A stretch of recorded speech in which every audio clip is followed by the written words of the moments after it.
Hi everyone, आज मैं share करूंगा इंटरव्यू एक्सपीरियंस जो कि मैंने कोफोर्ज के लिए दिया था। पोजीशन था फ्रंट एंड टेक लीड। दो स्ट्रॉन्ग टेक्निकल राउंड था, ठीक है। एंड ये रिसेंटली हुआ था। पहला राउंड जो था वो 30 मार्च को था। एक वीक के अंदर दोनों टेक्निकल राउंड हो गया था, उसके बाद सीधा एचआर राउंड था। राइट। तो हम ये भी बात करेंगे कि किन किन चीज़ों का ध्यान रखें जब इंटरव्यू दे रहे हैं। तो देखिए, जब भी हमसे कोई प्रॉब्लम पूछा जाता है तो तीन चीज़ें होती है बेसिकली। या तो हम प्रॉब्लम का सॉल्यूशन कंप्लीटली जान रहे हैं, या फिर पार्शियली जान रहे हैं, या फिर पूरा जान रहे हैं। तो होता क्या है कि जब हम बिल्कुल नहीं जानते हैं, उस केस में हमें ये नहीं बोलना है आई डोंट नो। हमें ये बोलना है I am not able to recall right now. ठीक है। आपको स्मार्ट दिखना है, आपको डम्ब नहीं दिखना है, ठीक है। Okay fine. एंड दूसरा केस क्या होता है, पार्शियली जानते हैं। पार्शियली के केस में आप ट्राई करो एंड वो देखता है कि आपका अप्रोच क्या है, ठीक है। Okay fine. तीसरा क्या होता है, हम कंप्लीटली जानते हैं, तब तो बहुत बढ़िया है। एंड ज़्यादा सॉल्यूशन अगर आप जान रहे हो तो ज़्यादा एक्साइटेड नहीं होना है, या फिर नहीं जान रहे हो तो ज़्यादा सैड नहीं होना है। क्योंकि मे बी सपोज मान लो कि दो क्वेश्चन आपने बता दिया, तीसरा नहीं बताया, तो ज़्यादा उदास नहीं हो जाना है, डिमोटिवेट नहीं हो जाना है वहाँ पे, ठीक है। तो शांत रहना है, एकदम मन को शांत रखना है। फाइन। एंड कभी भी प्रॉब्लम आपसे पूछा जा रहा है तो आप तुरंत उसको सॉल्व करने ना लग जाओ, ठीक है। आप फॉलो अप लो, आप रिक्वायरमेंट क्लियर करो। कांस्टेंट पूछ सकते हो डीएसए के केस में, मशीन कोडिंग प्रॉब्लम के केस में रिक्वायरमेंट क्लियर कर सकते हो, उसको नोट डाउन एक जगह कर सकते हो, उसके बाद सॉल्यूशन में लगो, ठीक है। तो डीएसए का जब भी प्रॉब्लम मिले तो कांस्टेंट जरूर पूछो। जो भी आप आपके मन में डाउट आ सकता है, आप क्लियरली पूछ सकते हो।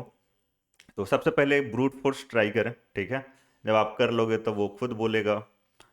या फिर अगर कुछ नहीं बोल रहा है तो तुम खुद से बोल सकते हो। अगर वो नहीं बोला कि ऑप्टिमल ट्राई करो, तो तुम खुद से बोल सकते हो कि this solution is taking big of N square, या फिर N log N, so I think this is not optimal, should I try. या फिर वो खुद बोल देते हैं कि ये जो है ये इतना टाइम ले रहा है, तो ऑप्टिमल सॉल्यूशन दो मेरे को। तो पहला क्वेश्चन पूछा गया था move zero to the end, ये दोनों तरीके से मैंने कर दिया था। दूसरा मेरे से पूछा गया था पहले राउंड में, इम्प्लीमेंट ए कॉन्टेक्ट सर्च, ठीक है। अब कॉन्टेक्ट सर्च क्या है, फ़ोन में हम लोग हमेशा सर्च कर रहे होते हैं कॉन्टेक्ट, तो वही था। एंड इसमें क्या था बेसिकली, एक एरे में सपोज नाम थे एंड उसको रेंडर करना था जेएसएक्स के अंदर। तो हम क्या यूज करते हैं, मैप। लेकिन वहाँ पे एक क्वेश्चन मेरे से पूछ दिया गया था कि हम मैप यूज कर रहे हैं, क्या हम फॉर ईच यूज कर सकते हैं। तो जब भी आप प्रैक्टिस कर रहे हो ना इंटरव्यू देने का, जब आप प्रैक्टिस कर रहे हो तो आप सिर्फ ऐसा नहीं ब्लाइंडली प्रैक्टिस करो, ठीक है। आप ब्रूट फोर्स करो, ऑप्टिमल करो, फिर सोचो, केस चेंज करो कि अच्छा अगर ऐसा केस होगा तो क्या होगा, ठीक है। Okay fine. सेकेंड राउंड में मेरे से पूछा गया था इम्प्लीमेंट ए कस्टम सेट इंटरवल। मतलब क्वेश्चन कुछ इस तरीके से था, मैं आपको यहाँ पे टाइप करके दिखा देता हूँ, ठीक है। मेरे को बोला गया था सपोज ये एक फंक्शन है, ठीक है। पहला आर्गुमेंट जो था वो टाइम था मिली सेकेंड में, एंड दूसरा था कितना बार फंक्शन ये कॉल होगा, ठीक है। तो अब देखिए, पहला टाइम है 200 मिली सेकेंड, एंड दूसरा है कि कितना बार ये जो फन फंक्शन है कॉल होगा। तो ये कैसे, किस में होगा, अगर हम डायरेक्ट सेट इंटरवल में डाल दें तो ये क्या हो जाएगा, 3 बार कॉल हो जाएगा, ठीक है, फॉर लूप लगा के। लेकिन हमें सेट इंटरवल नहीं यूज करना था यहाँ पे। ये था क्वेश्चन का मेन पर्पस पूछने का, ठीक है। तो ये बहुत आपको अच्छे तरीके से जावास्क्रिप्ट आना चाहिए, तभी आप ये क्वेश्चन कर पाओगे, ठीक है। तो प्रैक्टिस करें। एंड यहाँ पे आते हैं, उसके बाद पूछा गया था कि एक एपीआई है, उसका जो डेटा है यूआई पे डिस्प्ले करो, सपोज किसी यूजर का।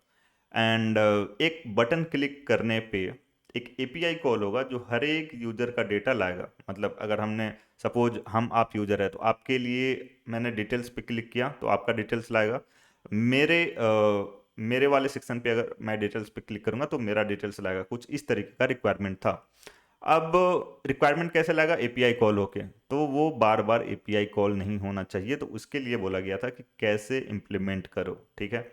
तो ये चीज़ें थी। एंड थर्ड राउंड में बेसिकली सैलरी डिस्कशन था ये सब। एंड ये करीब 18 दिन में सब चीज़ हो गया था, ठीक है, तो बोल सकते हैं 2 to 3 वीक। तो होप आपको पसंद आया होगा। पहली बार अगर आप देख रहे हैं तो सब्सक्राइब जरूर करें, दोस्तों के साथ शेयर करें, एंड एल स्कूडर के साथ जरूर जुड़े। अगर आपको फ्रंट एंड सीखना है तो आप वेबसाइट पे जा सकते हैं, और ज़्यादा से ज़्यादा लोगों के साथ शेयर करें, जुड़े, ताकि मैं यूट्यूब पे आऊँ, ठीक है, आपको जावास्क्रिप्ट अच्छे से सिखाऊं, वेब डेवलपमेंट अच्छे से सिखाऊं, एंड बेसिकली जावास्क्रिप्ट, ठीक है, जावास्क्रिप्ट बहुत ही इंपॉर्टेंट है अगर आपको अच्छे कंपनी में जाना है तो। ठीक है, तो होप आपको समझ में आया होगा। मिलते हैं नेक्स्ट वीडियो में। Thank you, bye, take care.